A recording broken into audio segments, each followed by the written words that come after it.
Hello, I'm Ollie and this is Criminally, where I talk about crime, pulp, horror, that kind of thing. Today, my 2 top tips for running a BookTube channel.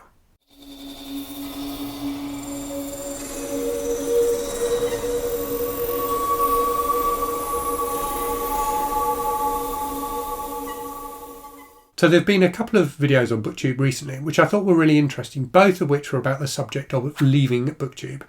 The first of those was by Library of a Viking and basically analysed some videos people who were leaving BookTube had put up and talked about, the reasons why those people were leaving and what that means for the community. It was kind of quite a nice reflective video about the community as a whole.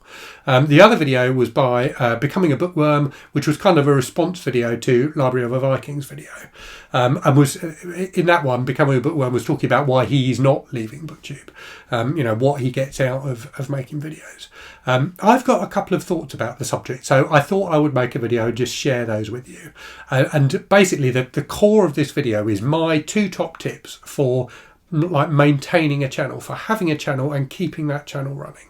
So I've been doing this for kind of 2.5 years now, which is much longer than I ever expected to. As I've said on the channel before, I started the channel to win a bet with my kid. I'd never intended it to be a long-running thing, but I've really enjoyed it and continue to really enjoy it. I get a lot out of the experience of making videos and talking to people about them. But it is work. I put up usually 5 videos a week. And I have to be quite disciplined about making those videos in order to, maintain that level of content. But I've managed to do it. I think, for the last 2.5 years, apart from, I think, maybe a couple of times when I've been ill, I've put up at least 5 videos a week. And at one point I was putting up 7 videos a week, and then decided that, that was too much and reined things back a bit. And I did make a video back then explaining why I was doing that. So what are my 2 tips? Hopefully these will be helpful both for people who are, considering starting a BookTube channel, and maybe people who've got a BookTube channel already but are, are finding it a struggle to keep it running in equivalent of output. So the first one is to think about, in terms of your daily life, your daily routine, your family commitments, your work commitments, what is an achievable, sustainable amount of time that you can give up to making BookTube videos? And how many videos a week does that mean you can make? You should set that as your schedule. You should leave a bit of fat in that schedule. So don't overcommit. It's much better to, as I quite often do, I say I'm going to put up 5 videos a week, but sometimes I put up 6 or 7. So overcommit and underdeliver. Is that right? No, undercommit and overdeliver. So yeah, set a schedule that is achievable and sustainable for you as an individual, that fits around your life. That might be 1 video a week. It might be 1 video every 2 weeks. It might be 5 videos a week. Whatever works for you, set that schedule and have that schedule in your mind, and then plan your booktubing around that schedule. And I think there's 2 reasons for doing that. One is the one that people will talk about, which is, the BookTube algorithm likes people having a routine, is what they say. And your viewers will like you having a routine as well. They will like knowing that on a Tuesday they can rely on having a video from you.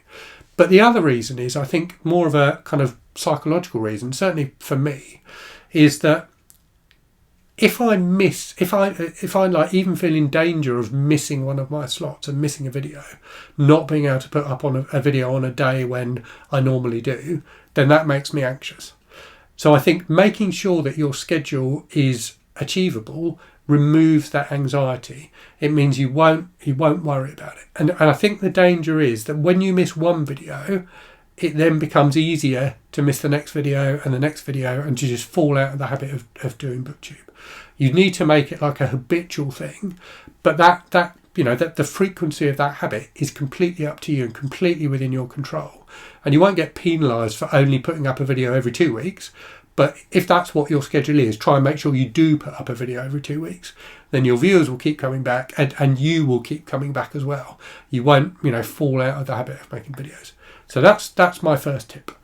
The second tip is to think about what you want your videos to be like. Think about the the level of, like, the standard you want your videos to be at. Think about the level of quality you want to achieve in your videos. And quality can mean different things to different people. But think about that, and then come up with the easiest possible way you can to achieve that. The way to, you know, come up with a plan for achieving that with the minimum possible effort from you, different, you know, channels and creators and things like that.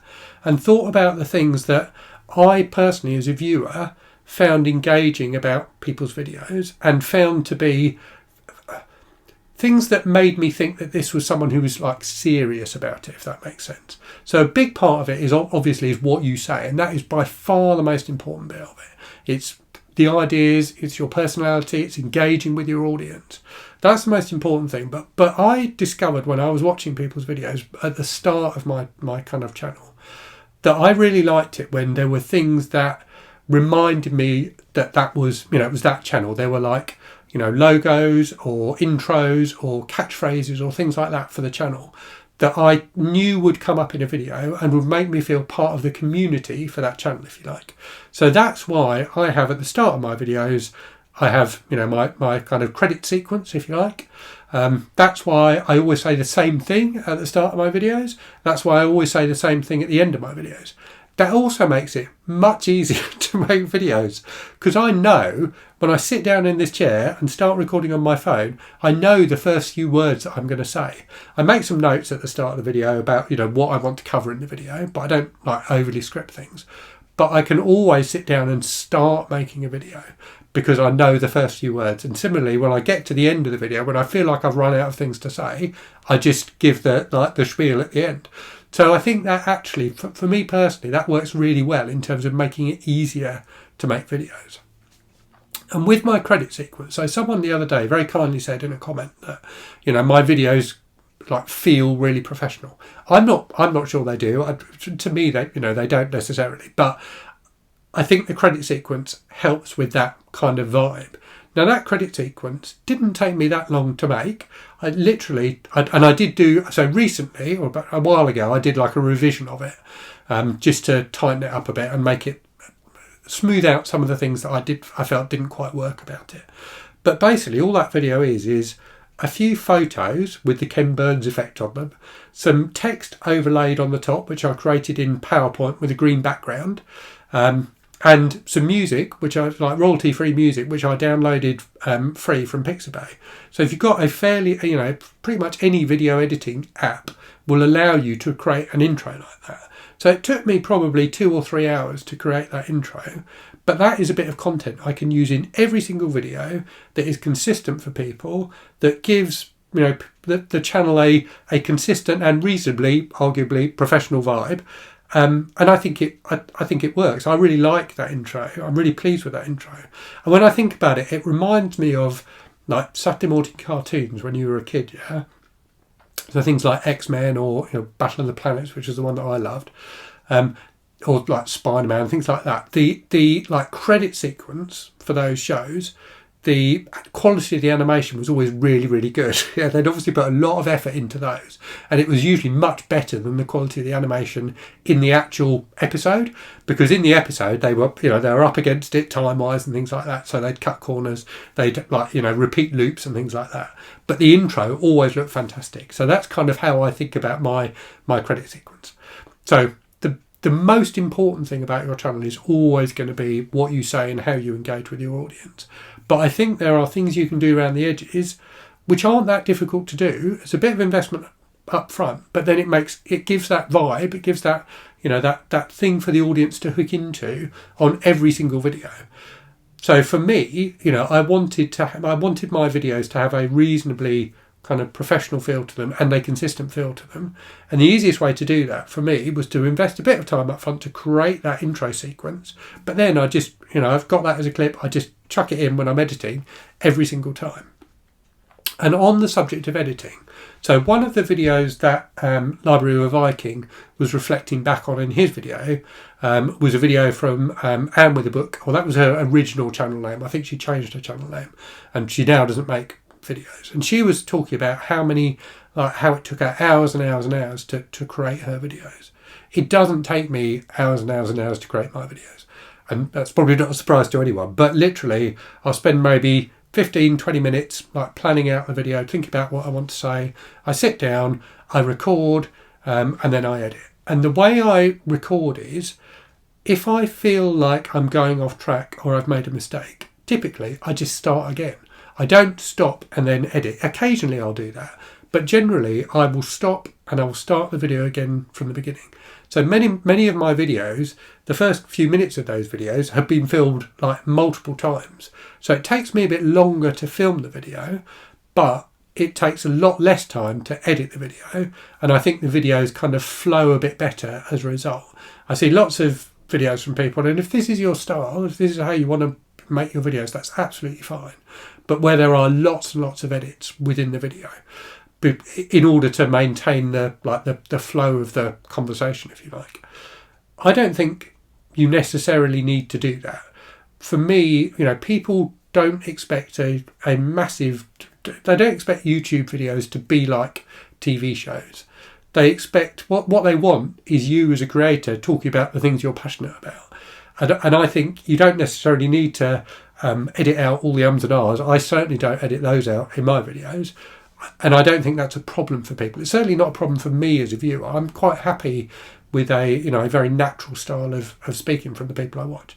As I say, if you want to edit those things out, if you want to have a very tightly edited video, then that's completely up to you. But the trade-off for you as a creator is it's going to take you longer to make those videos and get them uploaded.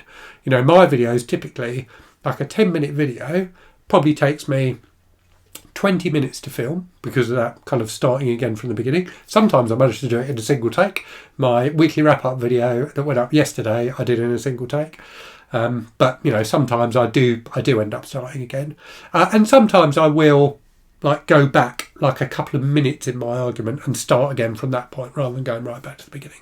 So a 10-minute video might take me 20 minutes to film, and probably no more than 10 minutes to edit. So I edit on double speed in iMovie. It depends. If I have to put in loads of images of books and things like that, that will take a bit longer. But typically it doesn't take me very long to edit a video at all. I can see from the audio track, the audio kind of volume track, where my intro finishes, edit there, chuck in the intro sequence, then go onto the body of the video, make sure that's trimmed down appropriately, and I just have it running and listen to it while I'm doing the washing up or something like that, to make sure I haven't got any terrible blunders in there that I didn't realise when I was filming it. And then normally cut off at that point, put in a fade to black, and then go into my end spiel, and then put the little end sequence on at the end, and I'm done. So it can take me less time to edit a video than it takes to film it. Anyway, I feel like I've waffled on long enough. Hopefully that was useful to people. Clearly everyone has their own style of making videos. And I suppose the other thing I wanted to say about that feeling like your videos need to be super professional and heavily edited with different camera angles and things like that. There are loads of booktubers who literally don't have any editing at all in their videos, and who are, big, successful, enjoyable channels, who literally the start of their video is them going like that to start recording on their phone. Then they talk for 10 minutes, and then the end of the video is them doing that. So no editing at all. So you don't have to edit your videos in order for your videos to be enjoyable and entertaining and successful. So yes, anyway, I'll stop waffling.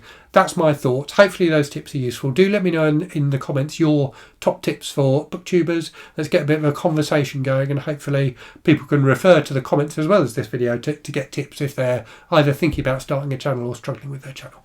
Anyway, I will leave it there and say, as always, thank you very much for watching. Hope you're safe and well out there. Hope you're reading good stuff, and I'll speak to you again very soon. Cheerio.